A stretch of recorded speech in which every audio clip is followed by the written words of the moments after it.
Gracias por acompañarnos. Es un gusto que hoy nos acompañe en un encuentro más de la Cátedra Abierta Pensar Nuestra América que tenemos en la Escuela para Innovación Educativa de nuestra universidad.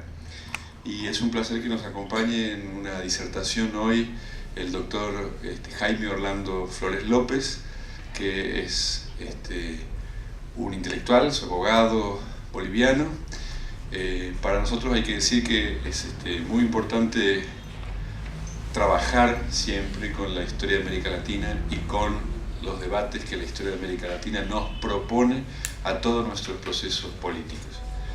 Y especialmente la de Bolivia, porque Bolivia es uno de los países más politizados de la región, ha vivido procesos políticos de enorme envergadura, procesos de campesinización, de descampesinización, tiene uno de los movimientos obreros más importantes de la región y por supuesto tiene uno de sus estructuras sociales que caracterizan a América Latina, que es la gran población indígena que, como ningún otro país de la región, forman parte no de la periferia del orden político, sino ahora de la centralidad del orden político. Y eso es algo que toda América Latina ve con muchísimo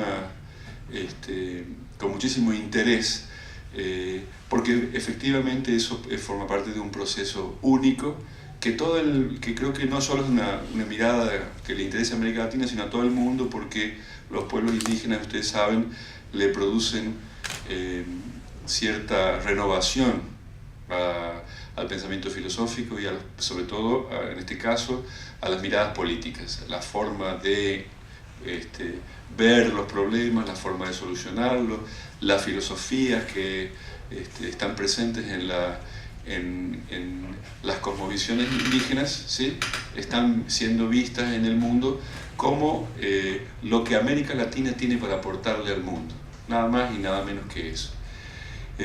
Y por supuesto también debemos reconocer que este interés que tenemos por Bolivia no tiene que ver solamente con este momento actual, que es los diferentes periodos de gobierno del movimiento del socialismo,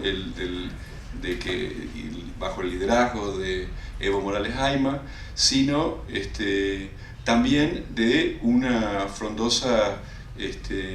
frondoso grupo de intelectuales, ¿sí?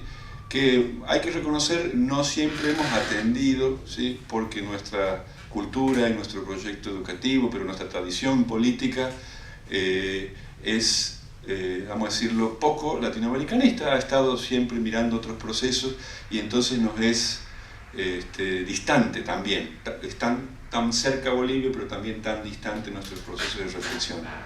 Pero valga la pena reconocer, ¿sí?, a algunos de los intelectuales que hemos estado atendiendo a lo largo del último medio siglo, en el cual sin duda destaca don René Zavaleta Mercado, que nos entregó una mirada profunda de la sociedad boliviana, que nos enseñó a ver las diferentes máscaras del Estado, y que junto a otros intelectuales que en algún sentido que comparten este doble territorio en el que se mueve también el doctor Jaime, que es el de la política, pero también de la literatura, ¿sí? Por lo menos a mí me viene a la cabeza la figura de Augusto Céspedes, que nos entregó esa novela maravillosa que se llama Metal del Diablo, que dibuja algo tan particular que es la configuración de los poderes, en este caso en el orden minero, que ha hecho a una sociedad, que ha moldeado a una sociedad, ¿sí? Y si no recuerdo mal, que la llamó en la novela el país de la taquicardia, ¿sí?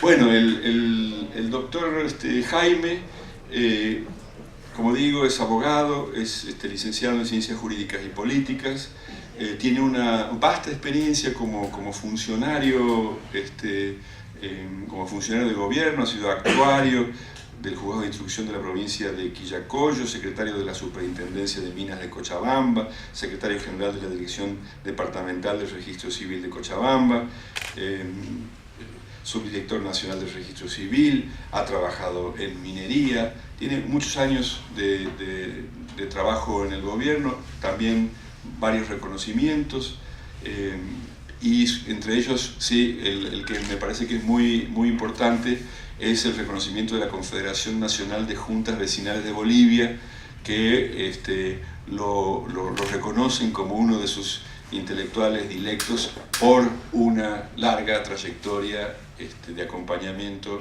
a los pueblos originarios, pero sobre todo en esta coyuntura particular que es el enfrentamiento de las comunidades originarias con el neoliberalismo que ha logrado ser desplazado por este proyecto político en el que estamos.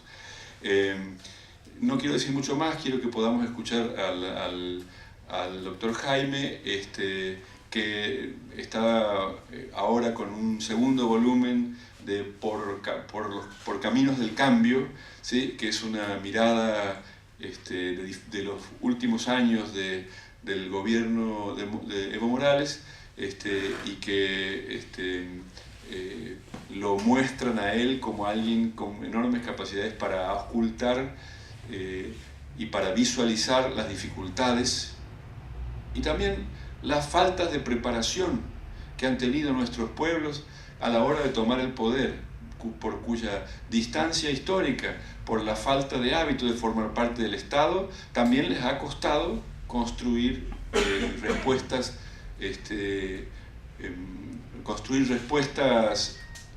que resuelvan los grandes problemas que implica un cambio revolucionario, es decir, que un sector de la sociedad, que el cuerpo mayoritario de la sociedad tome las riendas del poder y cambie su lugar en la vida social. Y creo que esta capacidad de Jaime de producir una interpretación de esto nos va a llenar de luces hoy, porque no es algo que no nos pase a nosotros, que siempre estamos también enfrentándonos a situaciones novedosas cada vez que entramos, como ahora, en un ciclo progresista. Así que los dejo con él. Agradezco muchísimo la gestión de Sandra López, que ha hecho el esfuerzo para que estuviéramos hoy en este vínculo, y por supuesto la visita de Jaime y la disposición para disertar hoy con nosotros. Bienvenido, Jaime. Esta universidad es una universidad que se precia por abrir la puerta a los intelectuales de la región, es una universidad que valora el pensamiento crítico. Hace muy poco tiempo hemos tenido el gusto enorme de poder entregarle el doctorado honoris causa a Álvaro García Linera, que para nosotros ha sido un reconocimiento no solo de su labor intelectual, sino de la importancia que Bolivia tiene para la Argentina, que no es un país más para la región, sino que es uno de nuestros vecinos dilectos, no solo por su cercanía, sino por la lección de dignidad que le está dando a la región y al mundo. Gracias por estar con nosotros.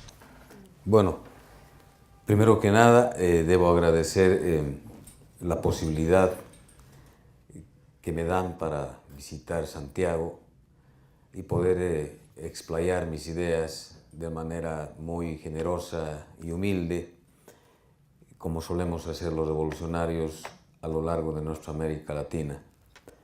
En todo caso, el esfuerzo sin duda lo ha hecho Sandra por ese vínculo que tenemos, vínculo literario, que ha posibilitado que yo llegue a Santiago y tenga esta satisfacción personal nuevamente de pisar esta tierra bendita.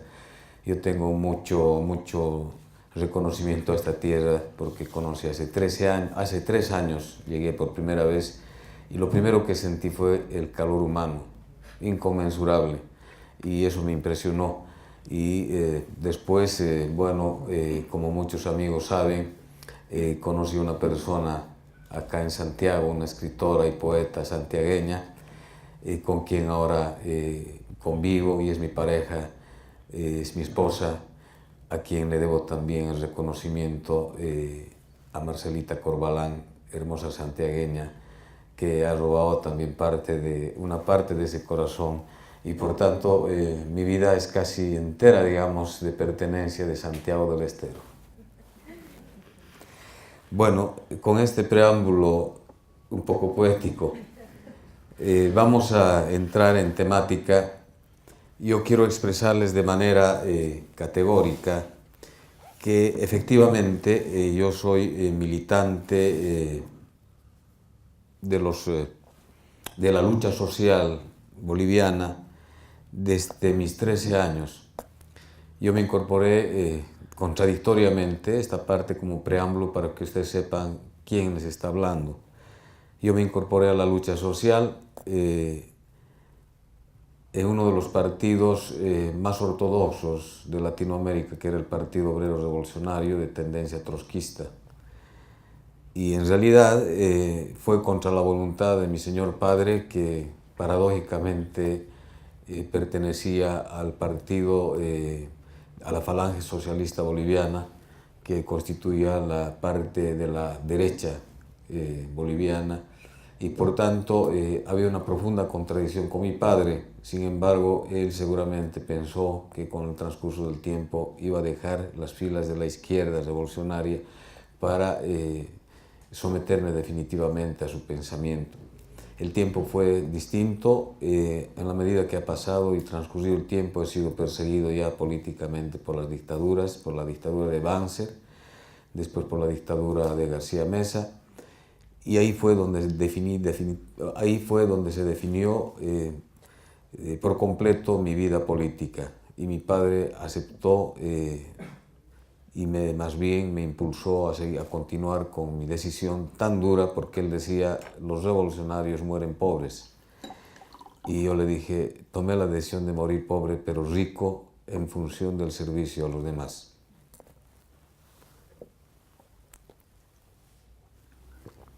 Es en estas circunstancias, por toda la experiencia labrada a través del tiempo, yo tenía la ilusión de que los hermanos originarios de mi país se incorporaran en las decisiones políticas y sociales de Bolivia.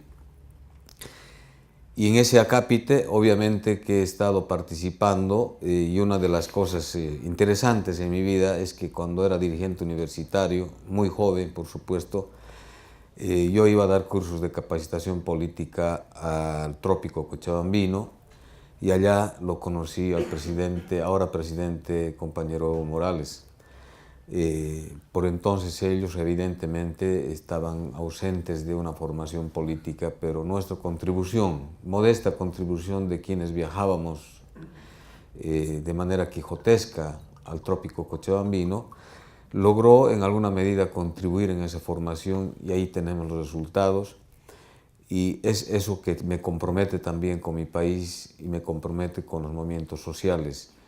Mis sueños, cuando Evo Morales fue presidente, mis sueños se cumplieron, yo me sentí realizado, y obviamente que para mí significó una profunda emoción como hombre de una patria sojuzgada, de una patria postergada, con movimientos sociales efectivamente postergados y humillados,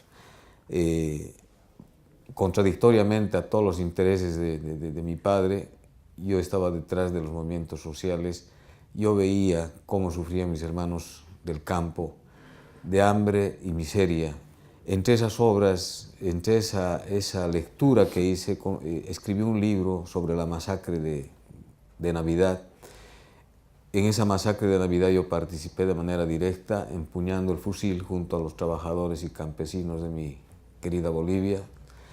Y bueno, la experiencia fue que marcó definitivamente la decisión de estar al lado de los movimientos sociales. Todo este panorama anterior a mi vida en realidad me da la autoridad para poder opinar de manera crítica respecto de lo que está pasando en mi país, respecto de lo que está pasando en este proceso de cambio boliviano.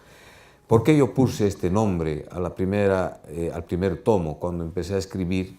Y lo escribí, y debo confesarles, lo escribí en la cárcel. He sido uno de los pocos detenidos, tal vez el único detenido, cuando Evo Morales empezó a hacer su gestión de presidente. Era todavía muy famélica su organización política, la derecha estaba todavía muy viva, muy fuerte y tenía decisiones estructurales en el organismo, en el órgano judicial, y por tanto podía tomar la decisión sobre cualquier ciudadano, ¿no? En esas condiciones yo fui encarcelado, he estado más de un año en la cárcel, hasta que por la presión política, tanto del presidente, porque empezó a crecer la dinámica, digamos, de la organización y del poder político de nuestro presidente Evo Morales, no les quedaba otro camino que liberarme después de haberme mantenido por lo menos 4 meses incomunicado en la cárcel pública de Cochabamba. Estas experiencias, sin duda, que han hecho que yo asimile con absoluta tenacidad la posición revolucionaria, pero no en discurso, sino en la práctica de servicio pleno a los movimientos sociales, a los trabajadores de mi país. En ese ámbito voy a procurar ser lo más didáctico posible para que ustedes entiendan mi posición política, que lo hago con el ánimo de contribuir en el esclarecimiento, en la transparentación de las actitudes y las acciones políticas, no solo en Bolivia, sino en Sudamérica. Se trata de asumir una actitud absolutamente crítica y autocrítica.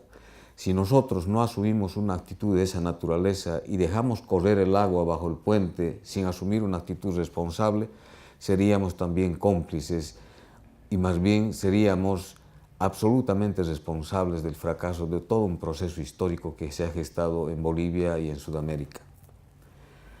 Efectivamente, como es natural, el triunfo electoral, visto de la forma más simple y en forma aritmética, por supuesto que generó emociones encontradas, tanto en la sociedad civil, la militancia, los amigos, simpatizantes del MAS, como en la misma oposición, que no alcanzaban a escudriñar por qué Evo Morales, sin haber cursado ni el bachillerato, sin haber pisado la universidad, se impuso de manera categórica en las elecciones en mi país. Empero, por la responsabilidad intelectual, estoy obligado a decir lo que pienso, catalizando el sentimiento y las preocupaciones de la sociedad civil en este sendero de la reconstrucción de la patria grande, en este caso de Bolivia, que todos queremos. Seguirán habiendo hombres y mujeres que no aceptarán la crítica porque en sus limitaciones y en la miopía que nace del poder mal concebido, pensarán siempre que la arbitrariedad y la arrogancia que nos heredaron las mafias que nos gobernaron tienen preeminencia en su pensamiento y en su práctica. No está de más enfatizar a todos los asistentes que la crítica y la autocrítica es el instrumento más idóneo para corregir errores y dejar claro testimonio a nuestro pueblo de una acción distinta al politiqueo de los neoliberales. Testimonio que cale hasta las entrañas de nuestros hermanos bolivianos para que tengan la constancia de que están frente a protagonistas de otra laya, de patriotas dispuestos a devolver la ilusión a hombres y mujeres de nuestra patria morena, con la decisión de demostrar a lo largo y ancho del país que la política es servicio a la patria y no medio eficaz para asaltar las arcas del Estado. En este esfuerzo singular, quiero poner en consideración mis puntos de vista para que sirvan de aporte en el análisis y sean tomados en cuenta a la hora de la acción revolucionaria. Está claro que no necesito y nunca necesité granjearme adulaciones y favores, porque soy un convencido de la necesidad ineludible que el hermano Evo Morales tiene ansias por recoger ideas en el inmenso camino del cambio que se propuso recorrer. Y por eso soy un convencido que el pensamiento y las ideas que discurro en algún momento serán tomadas en cuenta para tomar las decisiones políticas más pertinentes. Ya dije, es natural que a estas alturas del proceso que vive mi país, después de contundentes y apabullantes victorias electorales infringidas a la oposición y de la victoriosa elección consecutiva también del compañero Evo Morales, muchos han creído y creyeron que estaba ya oleado y sacramentado y no había nada más que hacer.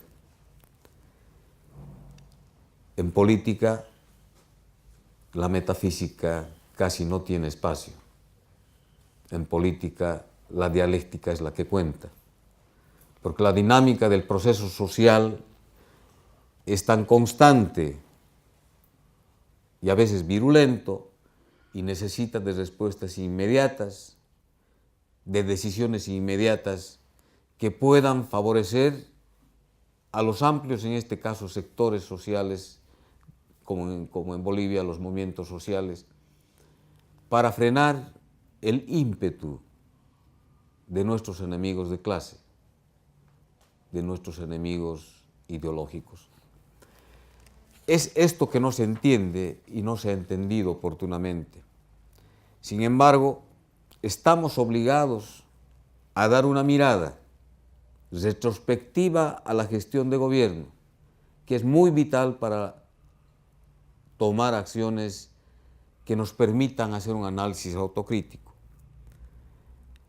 Y para esto es necesario también tocar algunos aspectos del por qué, después de contundentes victorias, de manera paulatina, fuimos perdiendo espacios en algunos municipios importantes del Estado boliviano, como Cochabamba, que era el centro neurálgico del apoyo a Evo Morales, de donde surgió una de las últimas batallas contra el neoliberalismo, cuando se hizo la Guerra del Agua, que se marcó la línea para derrocar las políticas neoliberales. Y por tanto, el sentimiento era unitario de apoyo al hermano presidente Evo Morales y a su proyecto. Y sin embargo, de manera contradictoria, en las últimas elecciones perdimos. Y perdimos no precisamente porque el MAS estaba perdiendo, en estricto sentido de la palabra, capacidad política, sino simplemente la capacidad de ser objetivos para buscar a los candidatos ideales que nacen de las entrañas y las filas de su organización política. Se impuso el criterio de imponer, si vale la redundancia, a candidatos invitados, circunstancialmente pasajeros por la puerta del proceso de cambio. Y esos efectos se tradujeron inmediatamente en el resultado electoral de los municipios. Y ese fenómeno se fue paulatinamente agigantando, hasta que llegamos a un plebiscito, en este caso el referéndum del año pasado, en febrero del 18, el 18 de febrero del año pasado, en una conferencia de esta magnitud académica, yo advertí de que íbamos a perder el referéndum, porque las señales eran claras. La improvisación de candidatos y la invitación a muchos improvisados como candidatos políticos del proyecto del proceso de cambio permitió abrir grandes brechas de descontento en la sociedad civil y de desconfianza, por tanto, en la ciudadanía. Sin embargo, no se tomaron las acciones correspondientes del análisis para poder visualizar con precisión las tareas inmediatas a las que había que emprender. Lamentablemente, las voces disonantes y de descontento no fueron oídas. Y por eso la derrota en el referéndum fue catastrófica. No tanto en el tema aritmético, para quienes entendemos de política, sabemos que las derrotas políticas no son cuantitativas, sino cualitativas. Y lo que pasó en Bolivia fue una derrota cualitativa porque se expresó de manera contundente el descontento de la sociedad civil respecto de las acciones erráticas del movimiento al socialismo en Bolivia. Sin embargo, de esta derrota, de manera inmediata, todos pensaron, o por lo menos yo también pensé, que se iba a asumir una actitud autocrítica, una actitud responsable de explicación de los pormenores de la derrota, pero en sentido absolutamente político, una explicación política. Y lo que pasó inmediatamente fue todo lo contrario.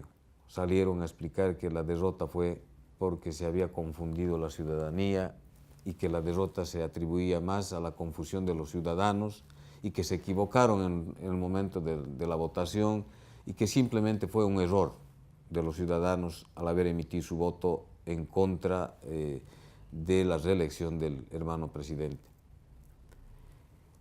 Esta actitud exacerbó todavía mucho más el estado de ánimo de los ciudadanos bolivianos, porque lo que esperaban del hermano presidente era una actitud de reconocimiento de los errores.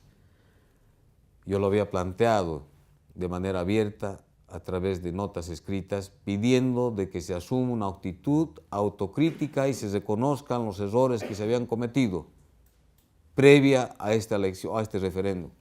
No se lo hizo. Más bien se salió con una explicación totalmente antojadiza, una explicación muy insustancial, muy subjetiva, en el sentido de que los ciudadanos votaron porque se confundieron por la propaganda de la derecha, que no fue así. Es decir, había un encabritamiento claro de los ciudadanos respecto de los errores en la elección municipal, que fue ya un pantallazo para poder corregir los errores. Para ser didácticos, a la hora de utilizar el instrumento más eficaz en política, es decir, la autocrítica, procuraremos efectuar un análisis cronológico de los acontecimientos que nos obligará a buscar nuestros hierros, es decir, los hierros que se van cometiendo en este proceso. Y si aún existe tiempo, estamos obligados a reconocerlo. Con la voluntad y la fuerza de nuestros ancestros, a la hora de asumir una tarea histórica que impuso la patria, solo existe una disyuntiva. O somos generosos para enmendar nuestros errores, o fatídicamente estamos en el camino de la derrota histórica porque no fuimos capaces de ponernos a la altura de los acontecimientos sociales. Este documento, por los caminos del cambio, tiene como base la relación de los hechos que de manera permanente se vieron sucediendo en el desarrollo del proceso social que vive el Estado plurinacional de Bolivia, con fuertes vínculos con los fenómenos políticos y sociales que se agitan en Latinoamérica. Me parece que soslayar un análisis crítico en este momento es la afirmación categórica del desprecio al conocimiento y a la necesidad de un debate interno sobre los errores y las particularidades del proceso. Por tanto, es una aceptación tácita que a pesar del riesgo de una derrota política, nos afanamos en usar la vieja práctica del neoliberalismo, de los partidos procapitalistas, la suma aritmética de toda la haya de politiqueros a las filas del proceso de cambio, como si eso garantizaría una victoria electoral. No es una bagatela ni un acto coyuntural lo que la historia puso en nuestras manos la transformación social, económica y política del viejo Estado colonial republicano. Es una tarea histórica. La militancia con el proceso de cambio, en este caso, a mi persona, me da la autoridad para discutir ideas desde la misma acera por donde transitan nuestros hermanos originarios, nuestros hermanos de los movimientos sociales, a diferencia de nuestros enemigos de clase. Acá no es posible admitir que poner en tapete de discusión nuestros errores es parte de la crítica de la derecha, como se suele fácilmente señalar, porque muchos como yo estuvimos cerca del proceso, contribuyendo con acciones materiales y también con ideas desde allá donde nos tocó participar. Claro, en todo este tiempo no fuimos parte de la administración del Estado, ni mucho menos ocupando cargos públicos. En realidad, nuestra vocación de servicio a la causa de los explotados de nuestra patria es la razón de nuestra existencia, por lo que no era ni es un fin en sí mismo gozar de los privilegios del poder.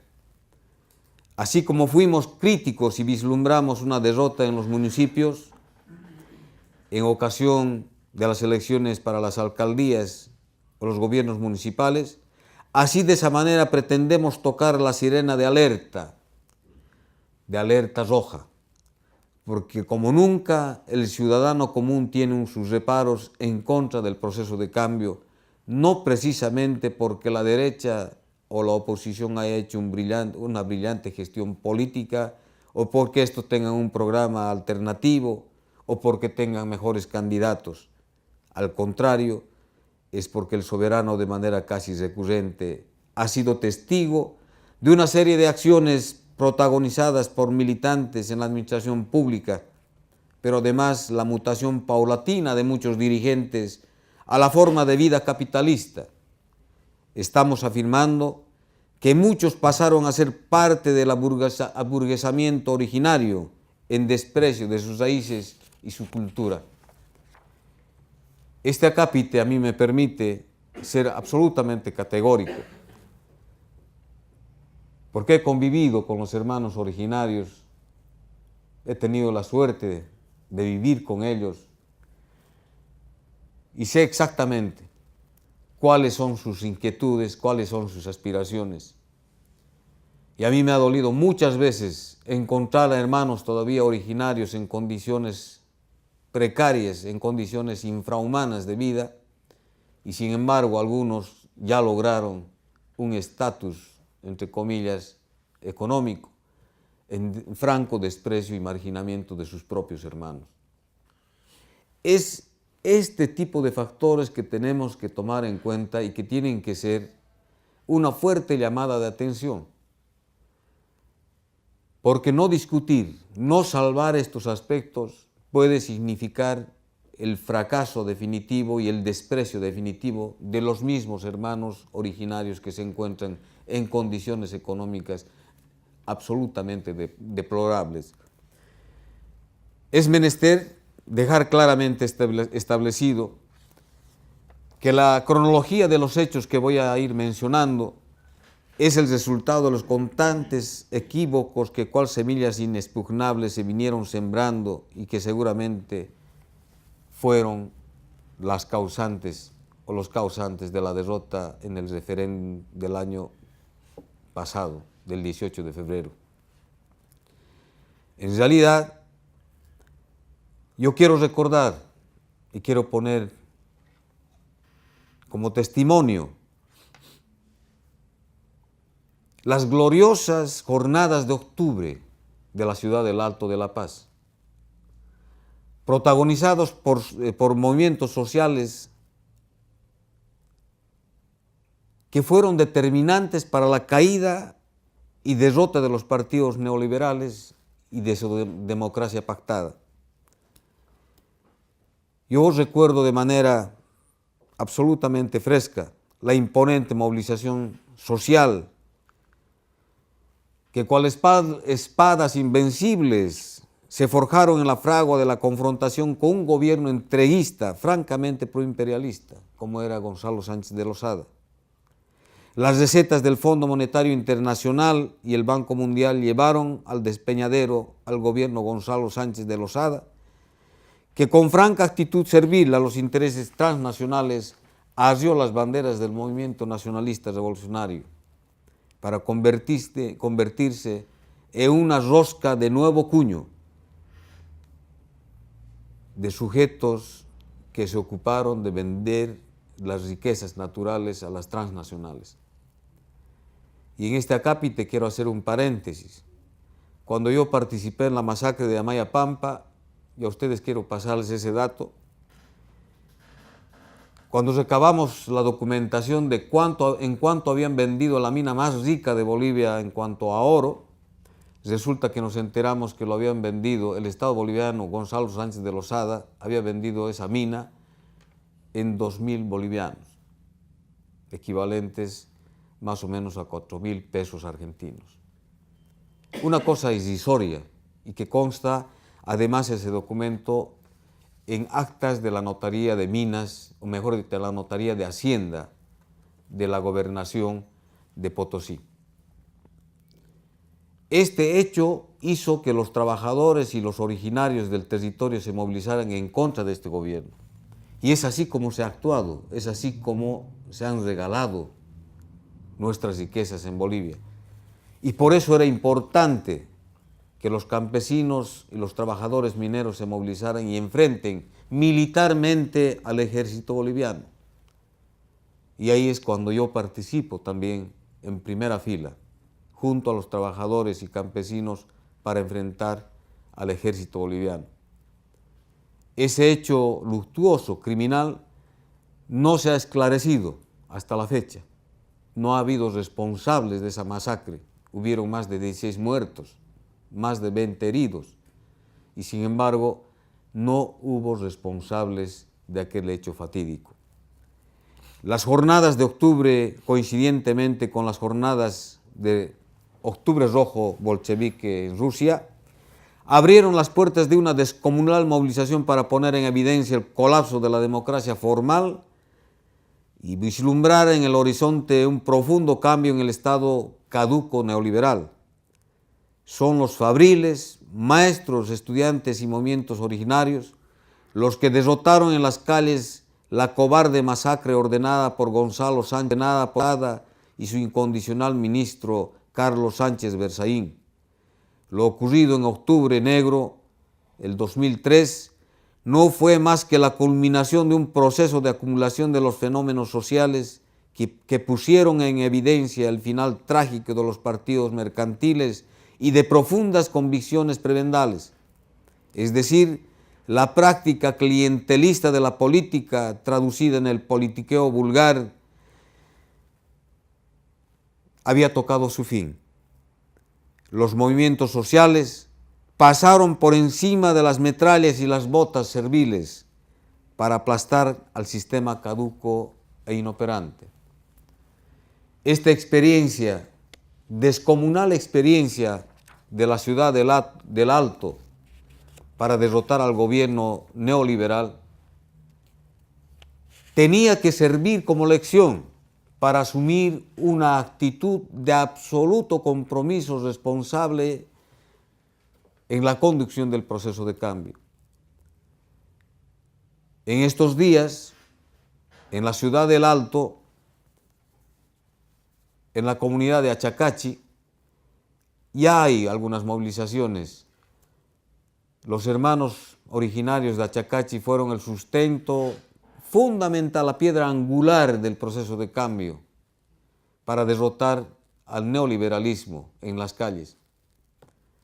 Es más, estos compañeros, estos hermanos originarios, como forma de amedrentar a las huestes represivas del gobierno neoliberal, se atrevieron incluso públicamente a descuartizar a indefensos perros, a caninos, y los mostraron de manera pública como señal de que estaban dispuestos a descuartizar a los protagonistas del neoliberalismo. esta gente que con tanto ímpetu, con tanto compromiso político apoyó a Evo Morales, ahora tiene problemas. ¿Y cuál el sujeto fundamental para que tenga la contradicción con el gobierno? Del hermano presidente. Pidieron la renuncia de un alcalde comprometido con acciones de corrupción en su gestión como alcalde.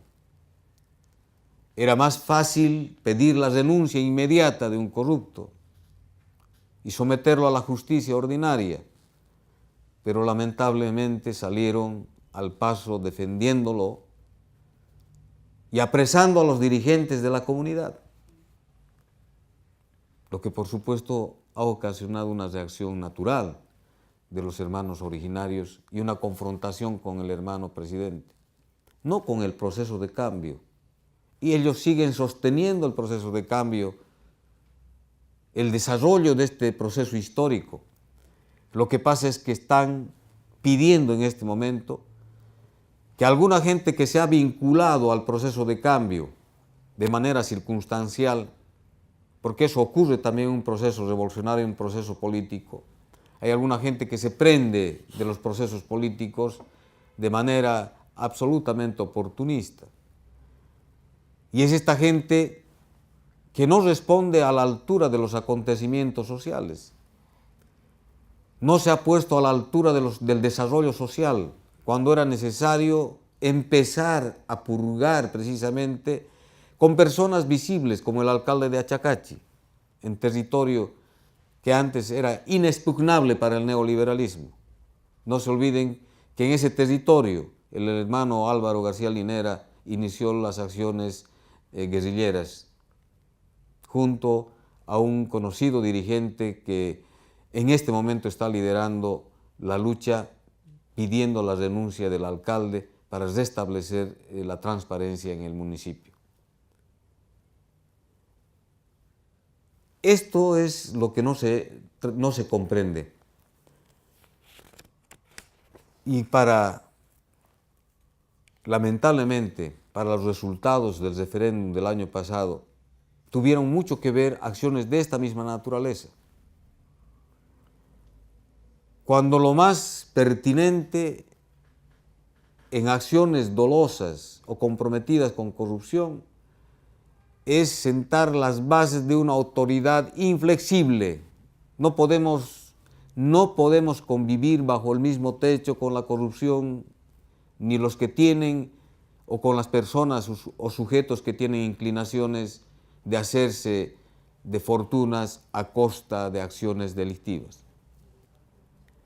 Si no se asume una actitud de esa naturaleza, con seguridad que vamos a seguir teniendo estas experiencias como las que estamos teniendo en el pueblo de Achacachi.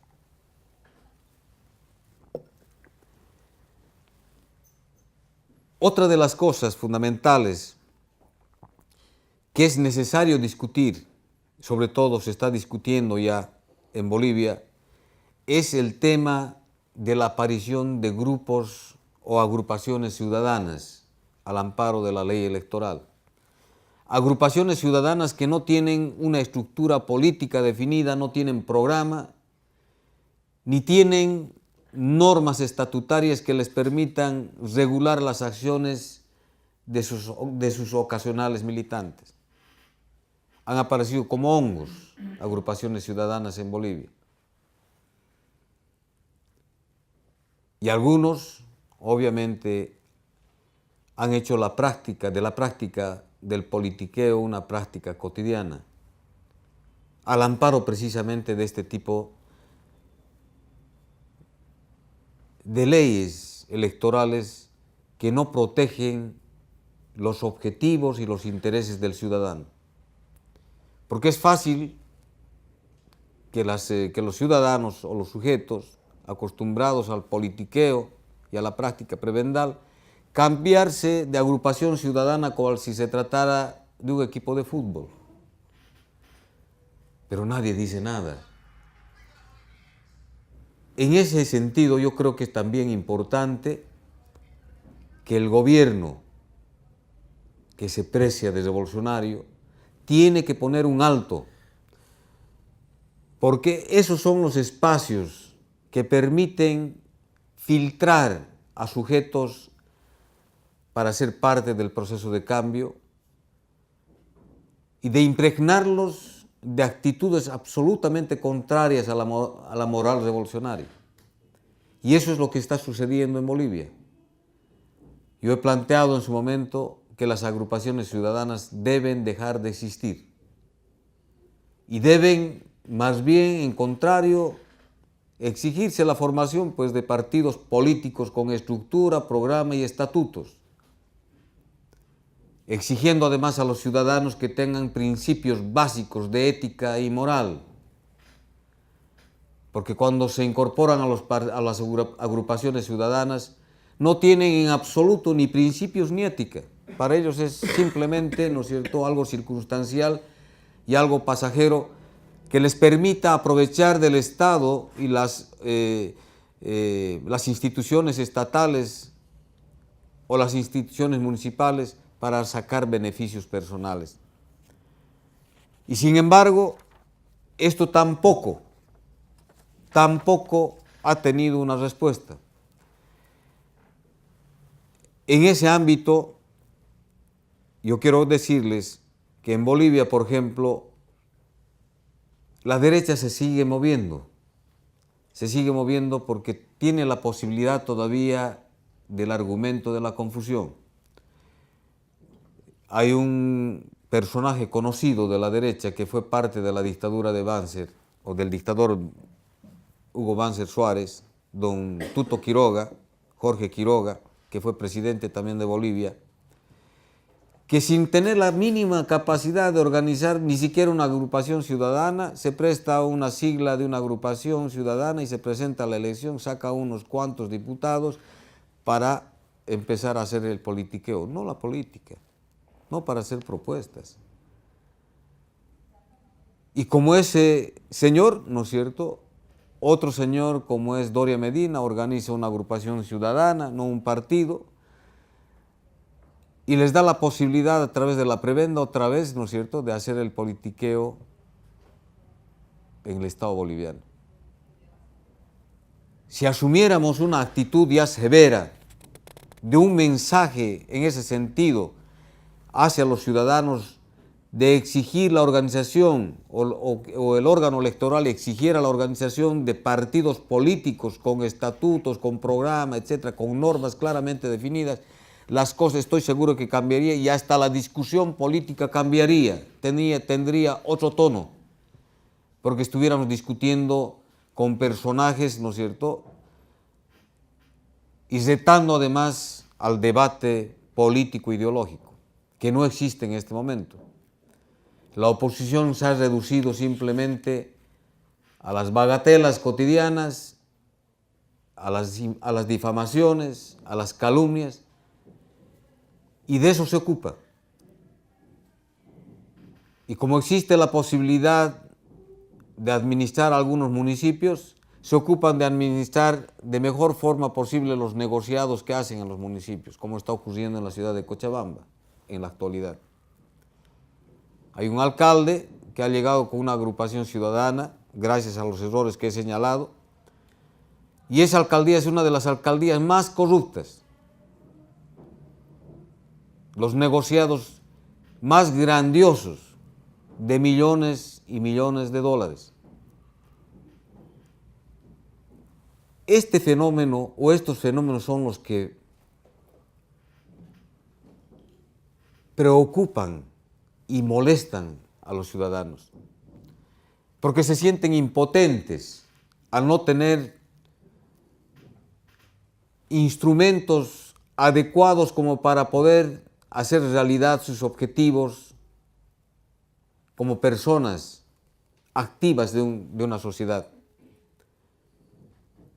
Y su encabritamiento lo manifiestan de una serie de maneras, como lo están demostrando en Achacachi, como lo demuestran los mineros cooperativistas, por ejemplo, lo han demostrado. Ha habido muertos también con los cooperativistas mineros, ha habido un viceministro muerto, pero no ha habido la capacidad de confrontar la discusión precisamente porque hay la posibilidad de que aparezcan este tipo de sujetos, ¿no es cierto?, que se aprovechan y que piensan que la política es para el beneficio personal de cada uno.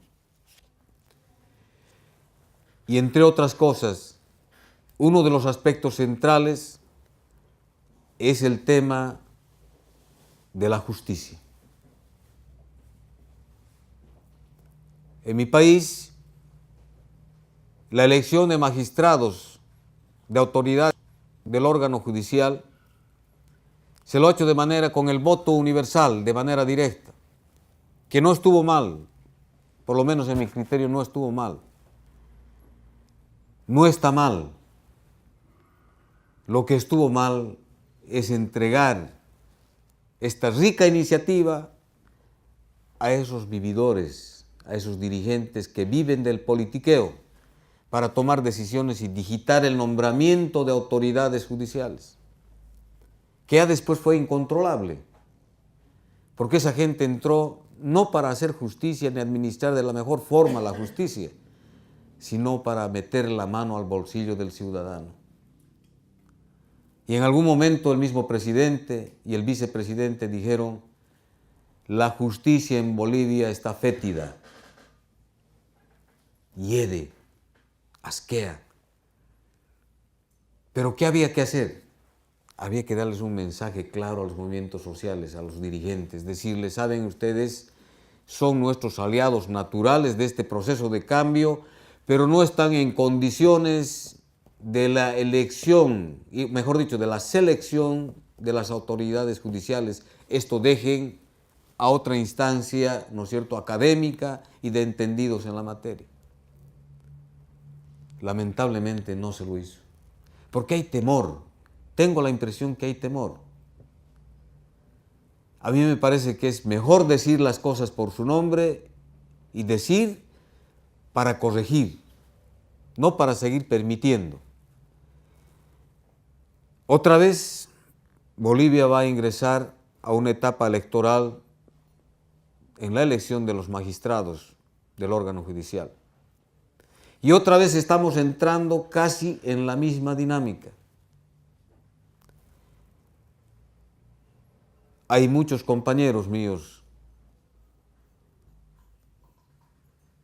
que están en esas listas, pero tienen la susceptibilidad de no alcanzar a ser autoridades de la magistratura, porque no cuentan con el total respaldo de algunos dirigentes, y eso es lo lamentable. Por eso era importante diferenciar entre la responsabilidad política y la responsabilidad académica, porque con certeza que hay, pues, ¿no es cierto?, responsables, o digo, personajes con alta capacidad intelectual y académica en este proceso de cambio. Pero como no se dice con precisión y con autoridad qué es lo que tiene que hacerse, entonces se deja pasar y se deja hacer. Y ojalá no tengamos resultados catastróficos. Abrigo la esperanza que no sea así. Pero visto de la manera como han ido transcurriendo los fenómenos sociales en mi país, no tengan la menor duda ustedes que si hay un resultado negativo, no va a ser tanto porque los candidatos no les gustaron, los candidatos al órgano judicial no les gustaron, sino va a ser un repudio a la forma de cómo se administró esta elección desde el Poder Ejecutivo. En este acápite también hemos exigido de que nos desprendamos de manera generosa de esa actitud de imposición y de permitir en esa imposición que algunos dirigentes de los movimientos sociales cobren absoluto poder y autoridad para elegir a sus candidatos. Y de este tipo de elementos, de ejemplos, es que la oposición se aprovecha y hace un discurso de desgaste del proceso de cambio. En otras palabras, de manera indirecta, y sin que nos pidan, estamos dando, como yo digo alguna vez, estamos sentando las bases y las alfombras rojas para que transiten los de la oposición camino al desgaste de un proceso de cambio. Cuando lo más sensato es tomar actitudes de otra naturaleza. Y lo propio ocurre con el tema de la producción y la comercialización de cocaína, que es lo más delicado. No estoy diciendo que todos los movimientos sociales están involucrados en el tema del narcotráfico, sino quiero decir de manera categórica que hay algunos sectores y algunos dirigentes de los movimientos sociales que tienen fuerte vínculo con el narcotráfico. Y esto es perfectamente comprobable, porque quien les habla ha estado casi 2 años en la cárcel y he tenido oportunidad de compartir esos ambientes con dirigentes del trópico cochabambino vinculados al movimiento, al socialismo y muy cercanos al hermano Evo Morales. Y es esta gente que debió ser expulsada de la organización política, debió ser echada de la manera más enérgica posible, pero no se lo hizo. Es más, algunas personas vinculadas públicamente con el narcotráfico y comprobadamente establecidas de esa manera, fueron liberadas hace un mes, hace 2 meses atrás en Cochabamba. Y de manera pública en televisión, ¿no es cierto?, se los muestra y se los ha sobreseído de toda culpa. Cuando ellos fueron de manera infragantis, ¿no es cierto?, apresadas con la mercancía en la mano. Este tipo de acciones no solamente ocasiona una reacción en la sociedad civil citadina, sino también en el mismo trópico. Porque hay dirigentes que están muy comprometidos con el proceso de cambio, pero que no aceptan estas inconductas. No puede ser que dirigentes comprometidos con el narcotráfico vuelvan a ser dirigentes, ¿no es cierto?, con aval de ciertos niveles jerárquicos. Por tanto, este es uno de los elementos que hay que discutir, debatir y poner, en definitiva, sobre el tapete de discusión para ponerle punto final. Porque si no lo hacemos, somos fácil presa del desprestigio generalizado. Porque es fácil decirle, por eso es que al hermano Evo Morales le dicen, no es un gobierno de narcoterroristas.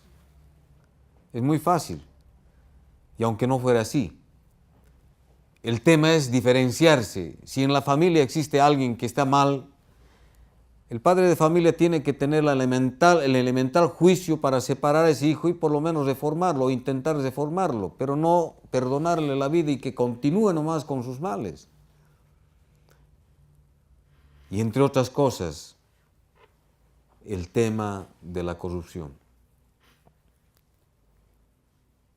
Yo debo reconocer que cuando se asumió el poder, cuando Evo Morales sube al gobierno, no teníamos la militancia suficiente, la capacidad suficiente numéricamente hablando como para poder ocupar los cargos de ministerios, viceministerios y toda la organización del aparato estatal.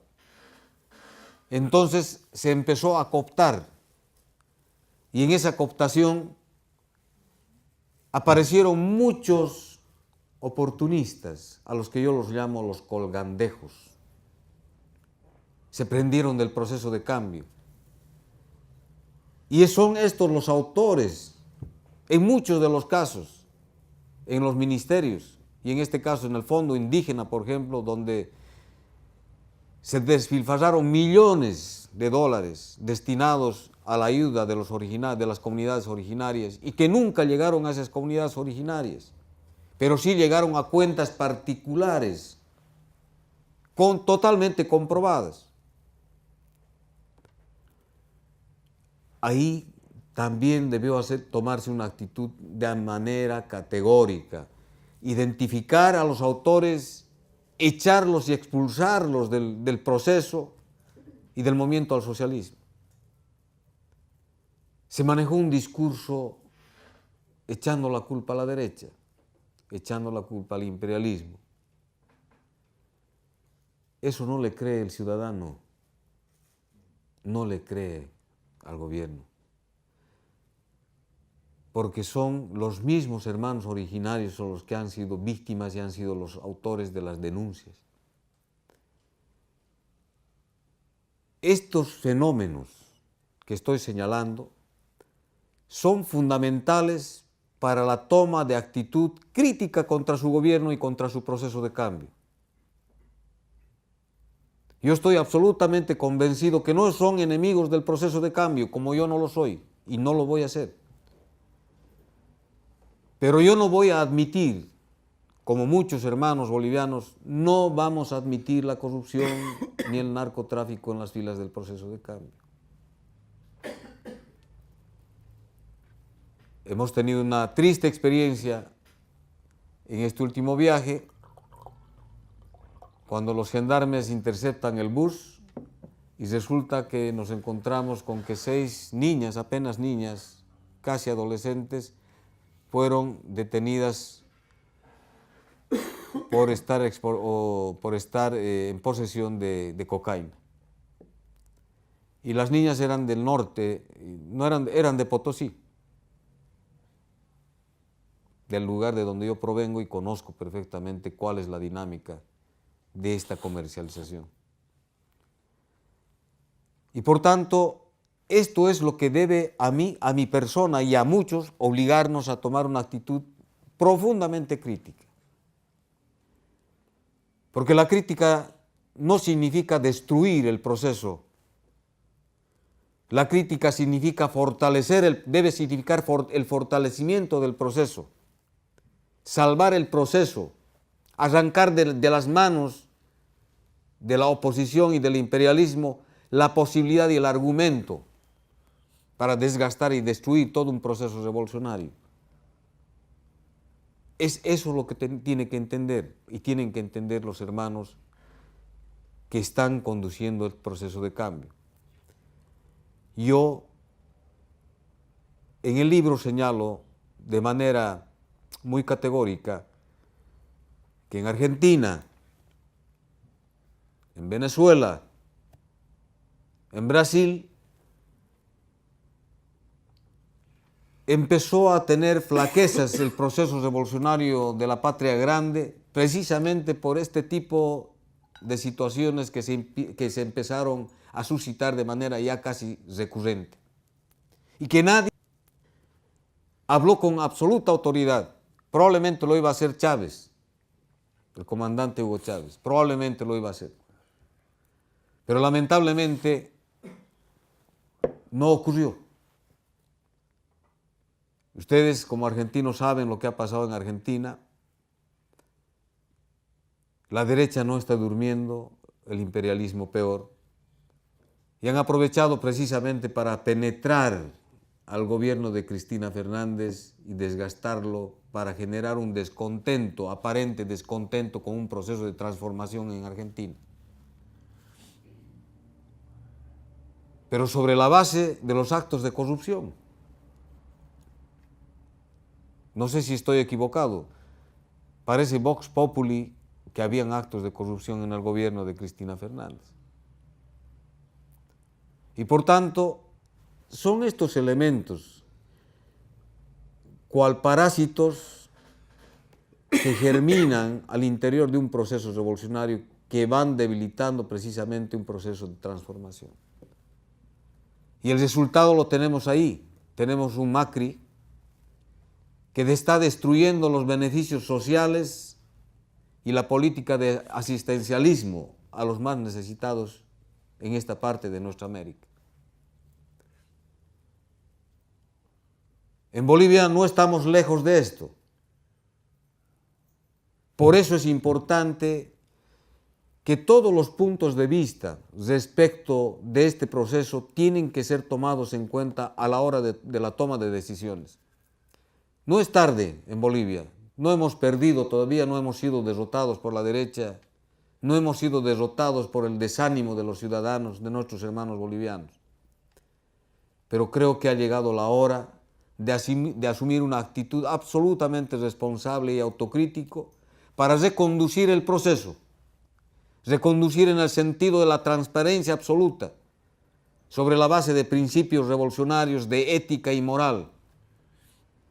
Si no lo hacemos, tengan la certeza que la próxima vez que venga, si tengo la oportunidad de exponer, querido hermano, el tercer tomo seguramente va a estar relatando el fracaso y la derrota del proceso de cambio en Bolivia, que no es mi intención, ni mi deseo.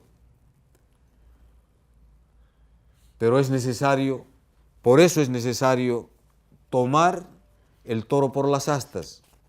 Por eso es necesario que en un proceso como este, aunque a algunas personas no les guste, a algunos líderes no les guste, es necesario decir las cosas por su nombre.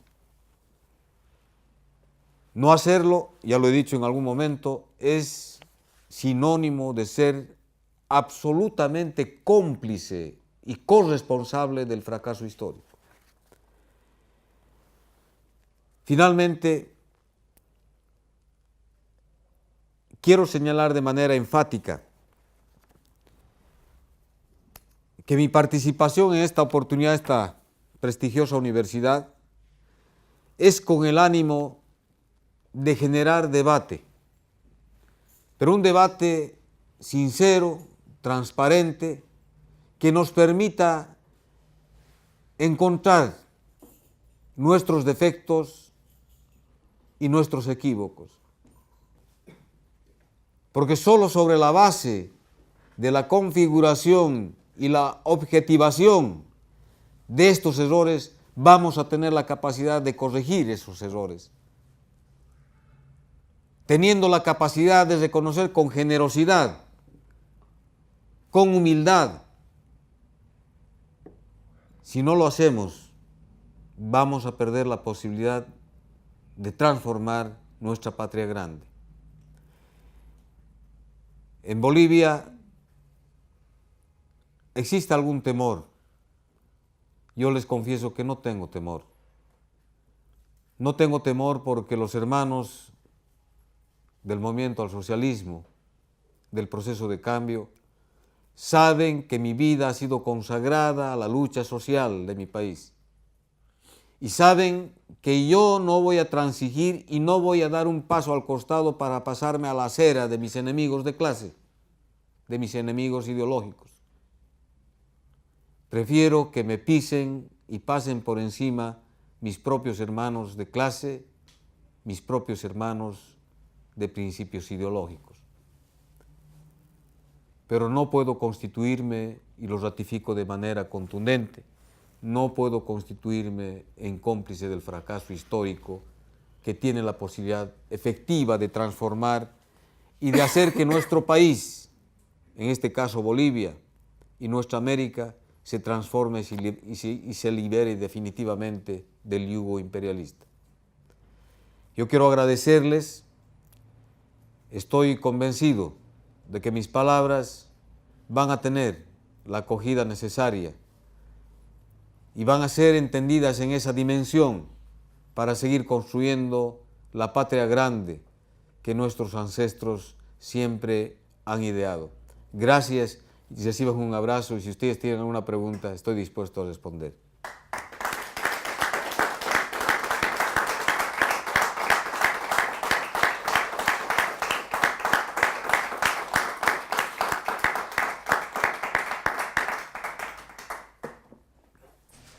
Muchísimas gracias, Jaime. Abrimos el micrófono para que ustedes puedan hacer una pregunta como Jaime nos está invitando. Por favor, Bernardo. ¿Se nos escucha? Sí, se escucha nomás. Doctor, lo felicito por su exposición, pero además me deja la gran preocupación.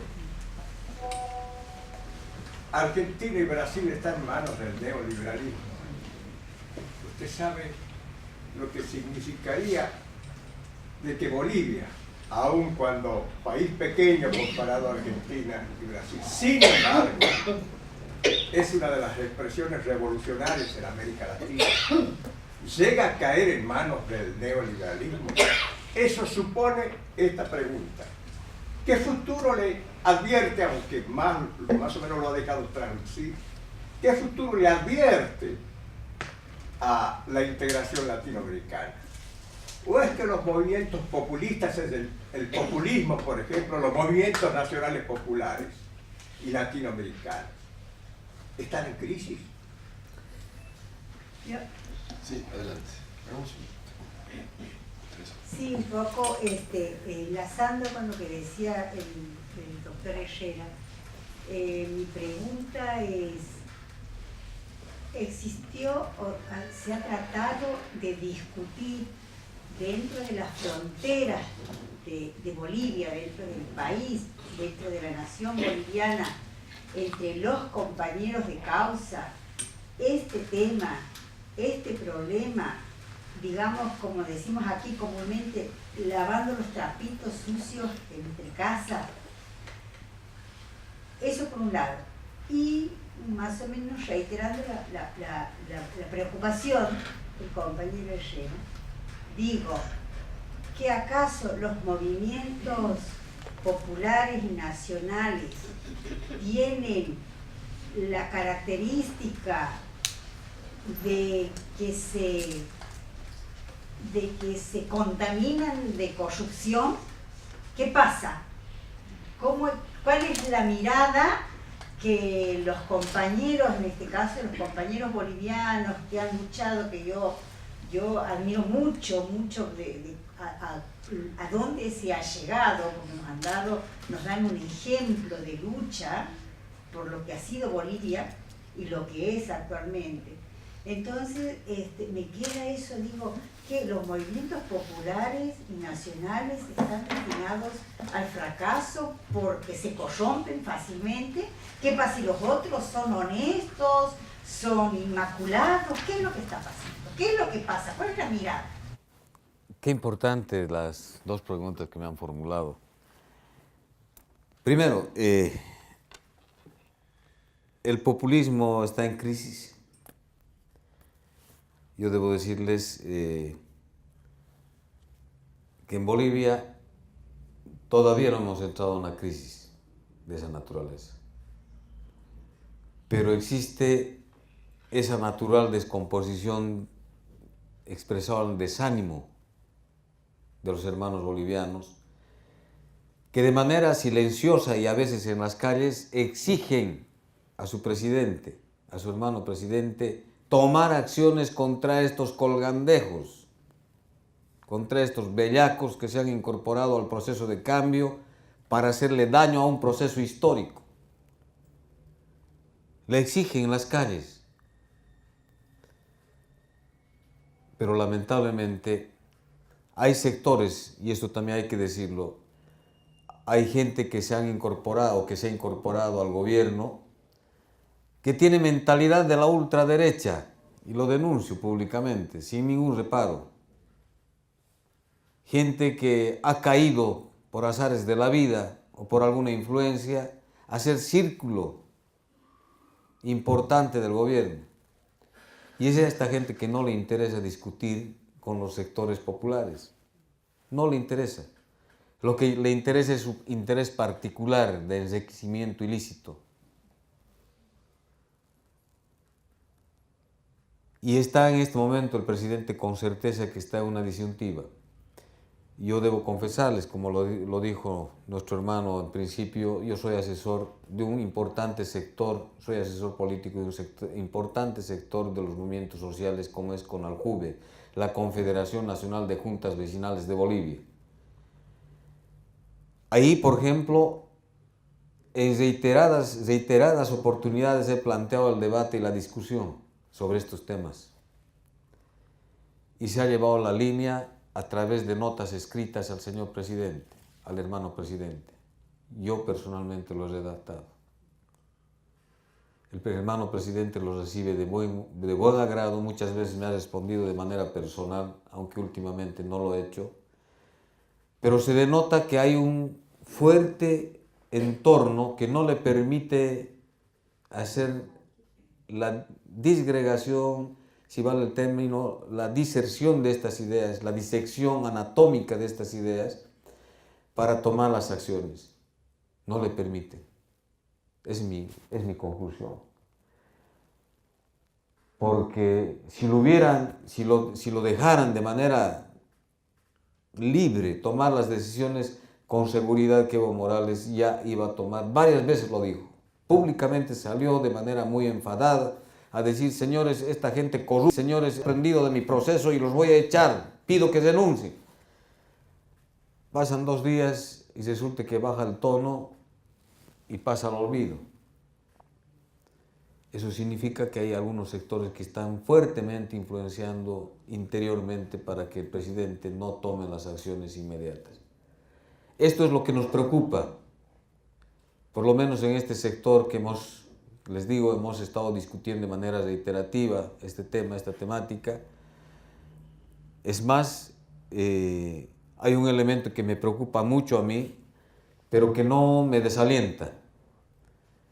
Nuestro ejecutivo, que es el presidente y es senador al mismo tiempo, que era presidente de la Comisión del Senado, de la Comisión de Justicia, en la última elección ha sido reducido a la mínima expresión, de manera muy sintomática. Es decir, de ser presidente de la Comisión de Justicia bajó a nada, a ser simple senador. Y yo le dije a mi compañero, a mi hermano Chambi, Efraín Chambi, le dije: hermano, yo te previne. Hay sectores conservadores en el MAS que no permiten hacer las transformaciones internas para consolidar el proceso de cambio, y para eso tenemos que tener cuerpo y tenemos que tener una fortaleza política tan suficiente como para poder enfrentar a los colgandejos que existen en el proceso de cambio. Y él me entendió de esa manera, y estamos preparando, tengan la certeza que van a haber novedades en Bolivia. No vamos a permitir, no vamos a transigir nosotros en dar un paso atrás en esta lucha por consolidar el proceso. Pero va a ser muy duro, internamente, no tanto externamente, porque contamos con el apoyo y el criterio mayoritario del pueblo boliviano, que sigue transitando por el proceso de cambio, pero que exige cambios al interior de su gobierno, que exige cambios al interior de su organización política, que es el movimiento al socialismo. Respecto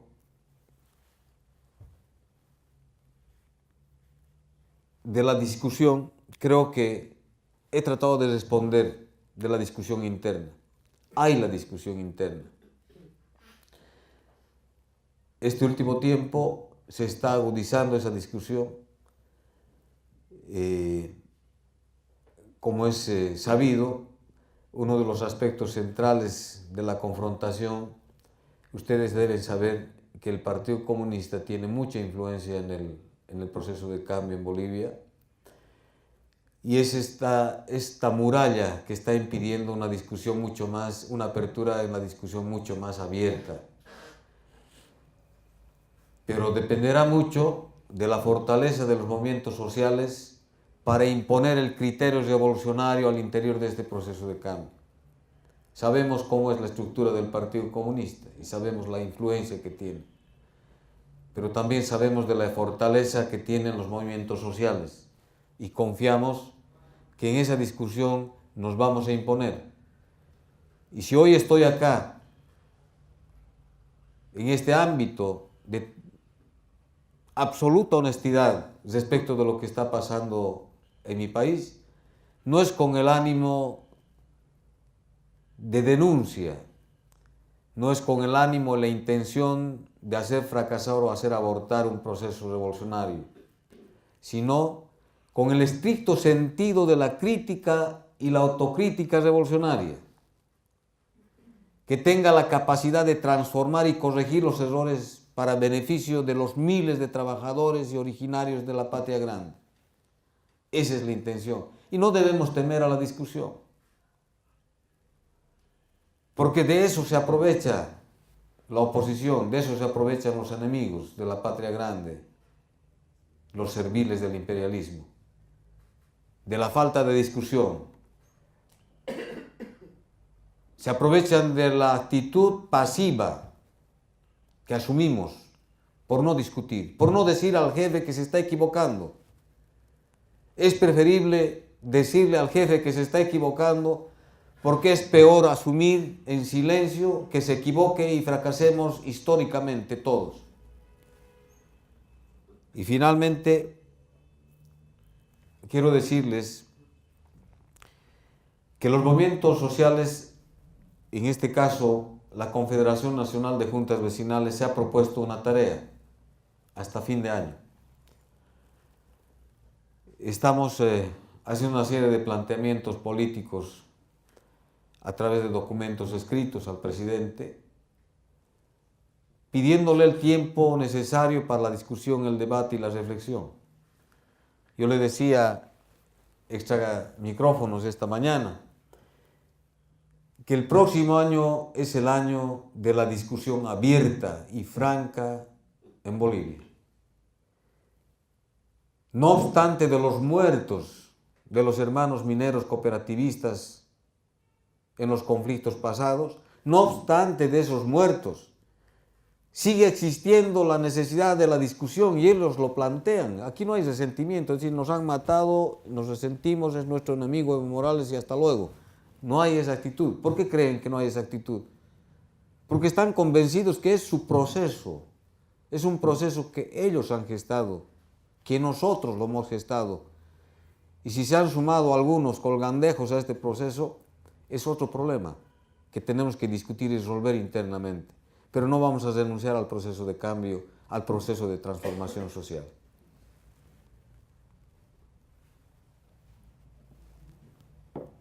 ¿Alguna pregunta más? Por favor. Primero, felicitarlo al doctor Flores López por la exposición. En segundo lugar, quería hacer notar el paralelismo llamativo que hay entre algunos de los fenómenos que usted ha descrito que suceden en Bolivia, los que hemos podido ver en algunos aspectos, en algunos ámbitos en la Argentina, hemos podido observar a través de la prensa algunas cosas que han sucedido en otros países de Latinoamérica. Y este paralelismo, esta similitud, no deja de ser llamativa. Es la nueva estrategia del enemigo común, es la nueva estrategia de la derecha. Como alguna vez nos impusieron sus programas de defensa, otra vez nos impusieron sus ministros de Economía, otra vez sus dictadores. Bueno, ahora tenemos este tipo de armas que pasan en parte por algunos sectores del Poder Judicial, por la misma infiltración y desgaste interno a través de la corrupción y sobre todo la manipulación de la opinión pública, desnudando los talones de Aquiles de estos procesos de cambio y de revolución social de Latinoamérica, ¿no? Entonces, ante esto se observa una fragilidad en la conciencia política de los que estamos identificados con estos procesos. Yo digo, la pregunta es, en definitiva, si eso se observa de igual manera desde su punto de vista, sobre todo con respecto a esta debilidad en la conciencia política, ¿no? Qué importante lo que acaba de decir el hermano. lo que se puede identificar en este paralelismo político entre Bolivia y Argentina, yo quiero acudir al tema boliviano como ejemplo de lo que está sucediendo en el tema de la fragilidad que ha señalado. Tenemos una fragilidad orgánica y política, pero atroz, de principio. En más de 10 años hemos tenido la desgracia, digo desgracia, porque no formamos cuadros políticos, ni forjamos nuevos líderes políticos, y nos ocupamos de las cosas domésticas de la administración del Estado, descuidando precisamente esto lo que es central, el tema de formación política. Lo digo en el libro, y lo he dicho además abiertamente en presencia del hermano Álvaro García Linera. 10 años que nos hemos jactado de conducir un proceso revolucionario a nivel de Sudamérica y el mundo, pero no hemos tenido la capacidad de formar cuadros políticos con capacidad ideológica, de discusión. Por eso es que se dio el fenómeno de invitar al primer vecino que pasaba por la puerta como candidato a la alcaldía o a la gobernación, sin ningún compromiso social ni político con el proceso. Qué diferente hubiera sido formar cuadros en 10 años. Es que ha habido temor también internamente. Y esas son las desviaciones de alguna clase media que tiene fuertes taras proburguesas. Y es una realidad. Porque los revolucionarios que estamos convencidos de que hay que transformar la historia o hay que transformar las estructuras sociales de un país, no nos importa si vamos a morir pobres, no nos importa si vamos a morir mañana, pero vamos a morir con la convicción puesta en cambiar y transformar una sociedad. Hay alguna gente que ha llegado al gobierno y lo primero que está pensando en cambiar en el estatus social y económico. Y por tanto, para consolidar esos intereses, se olvidan de la formación política y de la organización de estructura política de su partido. En Bolivia no tenemos estructura política, es un movimiento amorfo, es un movimiento de masas y nada más, es un movimiento social, donde cualquiera puede entrar o cualquiera puede salir, sin ninguna responsabilidad política. Y esta mañana le decía acá a nuestro hermano, qué importante es estructurar un partido político. Por eso es importante estructurar el partido político, con programa y con pensamiento ideológico, con capacidad de sancionar a su militancia y con capacidad de disciplinar a su militancia. Pero como no existe eso y existe simplemente una gran gama de simpatizantes que se han hecho carne circunstancial del proceso, entonces no hay ninguna responsabilidad. Y eso es lo que ha pasado en Bolivia. Lamentablemente parece que ha pasado en toda Sudamérica. Yo por lo menos asumo que en Venezuela ha sido más dramático, porque Maduro no ha sido el hombre ideal del comandante Chávez. Maduro simplemente ha sido un remedio del comandante Chávez. Y los errores que ha cometido ha sido realmente de principio a fin, hasta de hablar con pajaritos, terminando, ¿no es cierto?, malas estrategias y malas políticas económicas. Y por tanto, tenemos el resultado ahora. Hemos abierto las puertas de par a par al imperialismo norteamericano. Y acá no es la oposición que ha abierto la puerta, hemos abierto nosotros. Por eso es importante estructurar el partido. Y vamos a pedir nosotros ahora, hasta fin de año, vamos a pedir que se discuta sobre el tema del partido, la organización política y la formación de cuadros, pero ya. Que manden, si es posible, a Marte a formarse, pero tienen que formar ya cuadros políticos. Porque los cuadros políticos significan soldados de la revolución con capacidad de discusión, con capacidad de debate, con capacidad de conducción y con capacidad de confrontación. No tenemos ninguna de esas cualidades. Los pocos hombres que se formaron junto al hermano Evo Morales se desgastaron pues en los primeros años.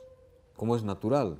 Subieron de ministros, subieron de ministras, etc., pero no había más gente, no había de dónde más tomar.